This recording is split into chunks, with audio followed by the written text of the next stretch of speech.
Ce qui se passe maintenant au niveau de la Côte d'Ivoire est très grave. C'est maintenant les gens sont fâchés même, pardon, en pleine activité, c'est-à-dire où les gens sont en train de passer au niveau de l'Assemblée nationale.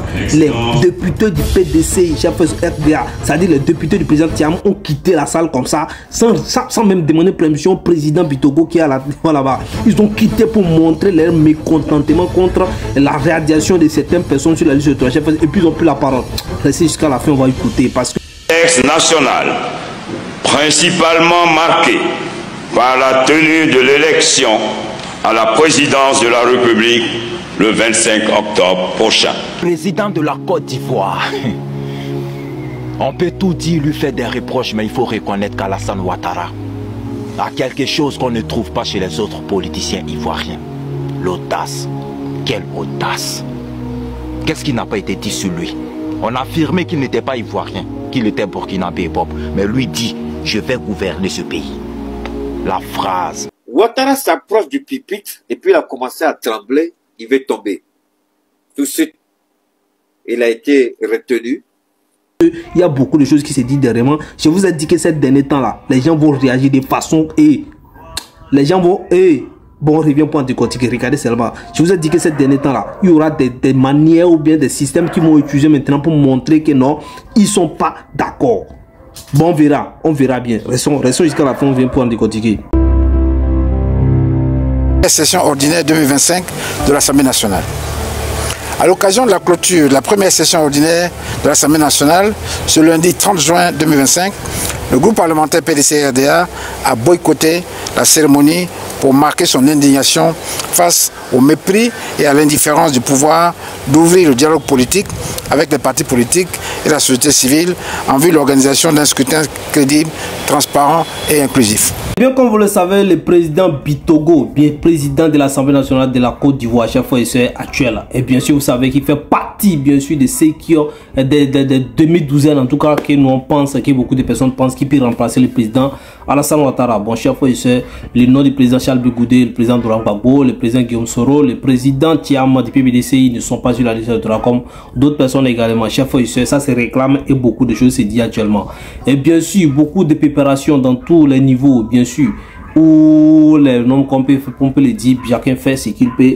Et bien sûr, le président Alassane Ouattara n'a pas encore prononcé, mais des propositions également et des rumeurs sortent en tout cas pour confirmer le président Bitogo ou le président Ouattara, et pardon, le ministre Ténébrement Ouattara. Bon chef, vous avez appris tout ça là, vous allez jusqu'à la fin pour comprendre la situation, parce que le Parlement également se prononce par rapport à tout ce qui se dit, tout ce qui se fait par rapport à tout ça, et beaucoup de réactions également concernant la Côte d'Ivoire. Chef, on revient pour en décortiquer. Par la tenue de l'élection à la présidence de la République le 25 octobre prochain. À quelques mois de ce scrutin majeur, l'affichage par la commission en charge des élections de la liste électorale,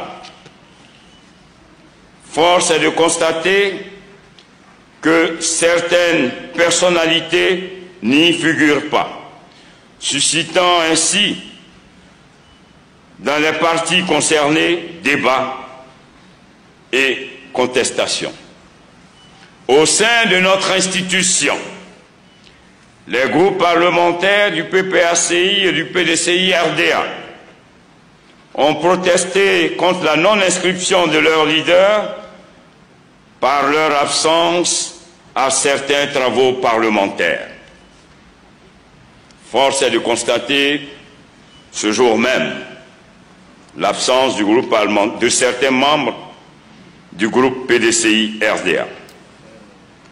Même si j'ai pu regretter cette manière de faire, je note que cela reste un mode d'expression dans une démocratie. Ceci étant, tout en respectant les positions des 10 groupes parlementaires, la séparation des pouvoirs à laquelle je reste attaché commande que nous restons à équidistance des prérogatives de chaque institution. Je reste cependant persuadé que les mois restants à courir avant l'élection présidentielle permettront à chacune et à chacun de travailler à faire valoir ce qui nous unit, par opposition à ce qui peut nous désunir. Mais ces ministres qui étaient derrière avec sa femme, ils ont vu. Pourquoi Ouattara a-t-il tremblé quelques secondes? Pourquoi Ouattara a failli tomber? Pourquoi Ouattara a fait un pas en arrière? Alors vous croyez que réellement Ouattara a dit, je vais réfléchir? Je vous ai entendu. Et ça, c'est un premier message de Dieu. Ouattara a envoyé 52 marabouts à la Mecque. Malgré les 52 marabouts à la Mecque, Dieu envoie un message clair à Alassane Ouattara.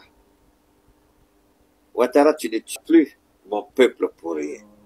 Après beaucoup de tentatives, beaucoup de sorties, que bien sûr les PPAC, les PDC, les RHDP, les meetings et bien sûr également les mobilisations pour montrer leur potentiel, également réclamer les noms de certaines personnes et bien sûr sur la liste électorale, le Parlement qui est c'est-à-dire le pouvoir législatif, chers frères et sœurs, vous savez très bien que normalement le pouvoir de l'Assemblée nationale n'a rien à voir avec l'exécutif. Donc ça va, nous connaissons tous ce qui est à la tête.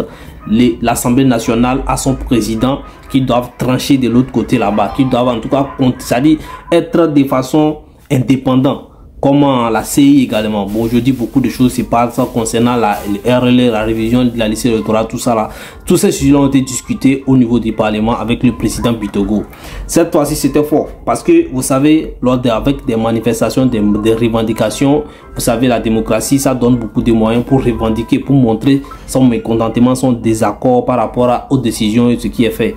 Et bien sûr, les députés du PDC, également du PPAC, essaient de manifester en refusant de participer à certains travaux, bien sûr, de l'Assemblée nationale. Et ça, le président de l'Assemblée nationale, le président Bitogo, qui est payé également candidat du RHDP, chef et sœur, il rappelle. Donc, il a remarqué ça et il fait qu'il dit qu'il n'est pas content. Mais là, il comprend que c'est des revendications. Maintenant, ils ont pris ça, ils ont mis sur la table. Ces problèmes de noms, tout ça là, de noms radiés sur tout ça là. Je ne sais pas s'ils vont trouver une solution concrète pour ça. Mais là, c'est en train de discuter au niveau du Parlement. Parce que tenez-vous bien, le Parlement n'est pas composé seulement que des partis, que des députés du parti au pouvoir. Il y a les PDCI là-bas, il y a les PPACI là-bas, il y a d'autres partis également là-bas. Le président Assalit Chomoko également fait partie là-bas. Donc ces gens, il y a beaucoup, en tout cas les PDC, les PPACI qui sont là-bas, qui ont des grandes majorités là-bas, défendent, sont en train de chercher à réclamer, à dire ce qu'il faut pour que le nom de leur président Thiam, le président le président Laurent Gbagbo soit sur la liste électorale. Je pense qu'ils englobent tout de même. Ils ne choisissent même pas seulement les choses, ils demandent que ceux qui sont radiés là, même le président Guillaume Soro, qui n'est pas dans les partis, reviennent sur la liste électorale. Donc tout ça là, c'est des revendications. Et franchement, concernant bien sûr tout ce qui se passe, et bien sûr le président Charles Bégoudé a estimé plusieurs fois que lui, il veut diriger ce pays. Il veut diriger la Côte d'Ivoire. Comme le président Alassane Ouattara aussi avait dit, les gens disaient qu'il n'est pas ivoirien, qu'il est temps, il est quoi, tout ça là. Il dit que lui, il va diriger cette Côte d'Ivoire. Et qu'il va renverser les pouvoirs qui est là-bas là. Il a passé par les moyens qu'il peut et aujourd'hui il dirige la Côte d'Ivoire. Sur lui, on affirmait qu'il n'était pas ivoirien, qu'il était burkinabé et pop. Mais lui dit, je vais gouverner ce pays. La phrase magique. Je fais pouvoir moribond au bon moment et il tombera comme un fruit pourri. Il a dit et l'a fait, Bob. Exactement, Johnny. Alors vous pensez pas en amuser. Vous regardez ce qui va se passer. N'importe quoi. Hey! Hey! Ouattara, ça c'est un message de Dieu. Tu es vraiment idiot, petit. Ça c'est un message pour toi et ton papa. Touré Mamadou est ta gueule là. Vous étiez en train de montrer, vous étiez contente sur le podium, c'est pas ça? Quand Patrick Hachi parlait, vous étiez content, non? Mais est-ce que vous avez sérieusement réfléchi?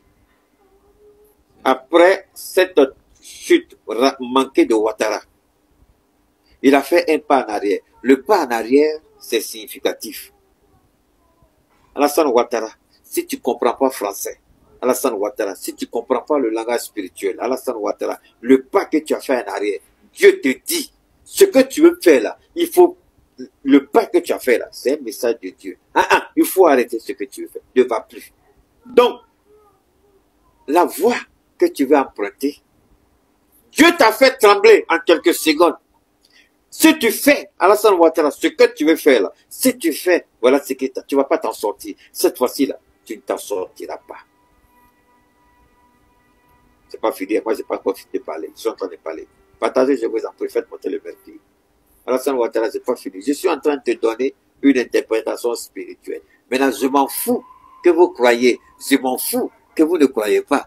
Moi, j'ai dit pour moi. Hein? Si vous pouvez réveiller Gon Coulibaly, il va dire, j'ai mal fait de ne pas écouter le jour où tu m'as parlé. Mais ce n'était pas ta faute, parce que Dieu t'avait déjà verrouillé Gon Coulibaly. Tu ne pouvais même pas, même si tu avais la possibilité de dire non, tu n'allais jamais dire non, parce que Dieu voulait faire de toi un exemple. Donc, Alassane Ouattara, tu as verrouillé Gon Coulibaly, Dieu aussi a verrouillé Gon Coulibaly.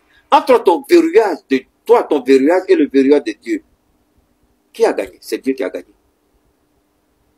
Tu l'as verrouillé pour être ton candidat. Et Dieu m'a permis de dire ton verrouillage là, c'est à côté de son verrouillage. Il ne sera pas candidat. Tu l'as choisi, mais il ne verra pas ce jour-là. Il est où aujourd'hui? Il est couché, il sait ce qu'il fait. Chaque jour que Dieu fait, si on peut entendre sa voix, on allait entendre sa voix. On n'entendra pas ta voix, Gon, parce que Dieu t'a verrouillé déjà. Sauf qu'il y a des gens qui refusent les 4 mandats. Les partis d'opposition refusent catégoriquement les 4 mandats. Mais les partis au pouvoir, à l'unanimité, estiment que le président Alassane Ouattara, c'est lui qui va être encore le candidat. Ça veut dire qu'ils sont d'accord avec les 4 mandats. Dans tout ça, là, les gens interpellent là, bien sûr l'Union européenne, la Cour africaine, tout ça là, la CEDEAO pour venir en aide à tout ça là. C'est ce que Jean-Charles Bekoudi fait. Dans tout ça là, il y a un qui pose la question. Maintenant, la CEDEAO, comme vient, je crois, il y a des informations qui sortent actuellement que la CEDEAO, on vient de changer le président, celui qui est à la tête. On ne sait pas si les choses vont changer avec ce qui arrive. Donc, il dit quoi par rapport à tout ça là? C'est le 4e mandat ça. De toute façon, je pense qu'il y aura beaucoup de réactions après la sortie si le président Alassane Ouattara acceptait d'être candidat. Sinon, il y a le ministre Patrick Achi qui est cité, le président Bitogo qui est beaucoup aussi cité, le ministre Tene Brahima qui est beaucoup cité également. Voilà. Et madame Kadia Kamara. Voilà, qu'ils ont cité. Donc, regardez un peu. Le président dit qu'il va réfléchir, il va aller réfléchir, il va revenir. Donc ça veut dire quoi? Ça veut dire que là, il n'est pas encore donné de réponse et que ça peut être entre ces gens-là et que ça peut être encore lui. Je vous dis bien, tenez-vous bien, si le président décide maintenant de dire que donc c'est lui qui va être encore candidat, parce que bientôt qu'il le veut ou pas, on saura qui va être candidat. Parce qu'il y a un délai. Vous voyez, non? Et on saura aussi si les autres peuvent revenir sur la liste électorale ou pas. C'est lorsque le président Alassane Ouattara va se dénoncer, va se prononcer, pardon. C'est là maintenant qu'on va discuter, on va voir maintenant si la CEDEAO va réagir, si l'AES va réagir, l'AES aussi peut parler. Hein. Maintenant, si l'Union européenne, l'Union africaine, s'ils vont réagir ou pas. Donc pour le moment, je ne pense pas qu'ils ont quelque chose à pas dire concernant la candidature du président Alassane Ouattara, puisque lui-même n'a pas encore dit qu'il est candidat. C'est pas encore officiel, donc c'est ça. Donc moi je vous dis que ça peut avoir des changements, donc tenez-vous bien. Le président Bitogo peut être candidat. Voilà, et il a les charismes pour le faire. Donc le président Alassane Ouattara, le président, Laurent Gbagbo également peut être candidat. Tout est possible. C'est la politique, chers frères et sœurs. Et c'est tout ce que les gens aménagent actuellement pour essayer de mettre les choses, les pendules à l'air. Donc restez serein, restez debout. Ne vous tremblez pas, ne tremblez pas du tout. Ça va craper. Donc chers frères et sœurs, voilà un peu la situation. Voilà un peu ce qui se passe. Et donc on verra la suite des choses. Maintenant on se pose la question, si dans ces dernières minutes là on nous propose un candidat du RHDP qui n'est pas le président Alassane Ouattara, est-ce que ça peut aller? Est-ce que les Ivoiriens vont vraiment c'est salir? C'est l'une des choses qu'Alassane Ouattara nous enseigne, c'est l'humilité. On n'a jamais dit qu'en 5 ans on a tout réalisé. Okay. On n'a jamais dit, 15 ans. On n'a jamais dit que nous ne voulons pas être critiqués. Ce que je donne, c'est le populisme. Le populisme, c'est quoi? Quand vous venez dire que la Côte d'Ivoire s'est appauvrie, je dis non, la pauvreté a diminué. Et que nous sommes passés de 55 à 37. Ça veut dire quoi concrètement? Ça veut dire que si vous aviez 22 millions d'habitants à l'époque et que vous étiez à 37%, à 55% de pauvres, mais comme la population augmente chaque année, le taux d'évolution démographique est de 2,6-3 points, ça veut dire que si nous n'étions pas descendus à 37%, si on mettait le taux de 55% de pauvres que nous avons trouvé, on aurait 5 millions d'Ivoiriens en plus qui seraient pauvres aujourd'hui. Donc, le fait d'avoir mené une politique sociale ardue, une politique économique ardue, et d'avoir baissé le taux de pauvreté a permis de sortir 5 millions d'Ivoiriens de la pauvreté. Que vous nous dites que c'est insuffisant, on peut faire le débat. Que vous nous dites que non, 37%, on aurait pu arriver à 20% par tel mécanisme, on aurait pu le débat. Mais venir dire que la pauvreté a augmenté, c'est du populisme. Non, c'est pas ce que je dis. Alors, parlons de la cherté. Si, mais parlons de la cherté. 12 millions de pauvres encore. Parlons de la cherté. Parlons de la cherté de la vie. L'inflation, c'est pas nous qui l'avons inventée. Vous savez qu'il y a des conjonctures. Il y a eu la crise en Ukraine, il y a eu la Covid, etc. L'inflation est mondiale. La Côte d'Ivoire a une inflation aujourd'hui qui tourne autour de 3-4%. Quand des pays comme le Ghana ou le Nigeria sont autour de 20 à 30%. Donc vous avez une augmentation dans tous les pays au monde dans un certain nombre de produits.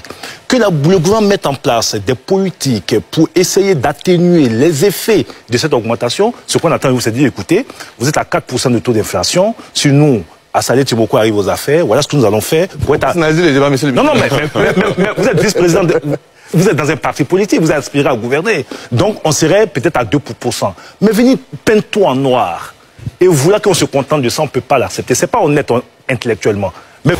Les députés du groupe parlementaire PDC-RDA à l'Assemblée nationale rappellent que dans notre pays, la Côte d'Ivoire, sous le prétexte de l'exclusion de candidats, certains Ivoiriens ont pris contre d'autres Ivoiriens, entraînant ainsi plus de 3 morts et de nombreux dégâts matériels. Récupérer son dossier et commencer par vraiment s'investir et dire que lui c'est lui. Les gens se posent la question aussi, est-ce qu'il n'y a pas de problème au sein du RHDP là-bas? Est-ce qu'il ne se dit pas que non, je ne peux pas, c'est lui, est-ce qu'ils ne sont pas en train de chercher qui va remplacer? Est-ce que ça n'est pas un problème entre eux? Voilà, que les gens du RHDP viennent nous répondre ici dans les commentaires. Voilà, on veut comprendre. Parce que ça fait beaucoup de polémiques entre le monde en train de parler. Mais en tout cas, le Parlement aussi a sorti parler, bien sûr. Et nous, on a apprécié beaucoup la sortie, également les prises de parole du président. Et par rapport à son discours, bien sûr, président de l'Assemblée nationale, M. Bitogo, par rapport à tout ce qui se passe. Et bien sûr, la révision de la liste électorale, chef fournisseur, la CI, également par rapport à la Cour indépendante, en tout cas, commission pour l'organisation des élections présidentielles, en tout cas, en train de faire son travail également. Et bien sûr, beaucoup critiqué par l'opposition, parce que l'opposition estime qu'il est en complicité avec, qu'elle est en complicité avec les partis au pouvoir RHDP. Donc, chers frères et sœurs, restez serrés, on revient pour en décortiquer de plus. Donc, d'ici là, donnez vos avis dans les commentaires, partagez surtout, likez la vidéo s'il vous plaît. D'ici là, take care, ciao.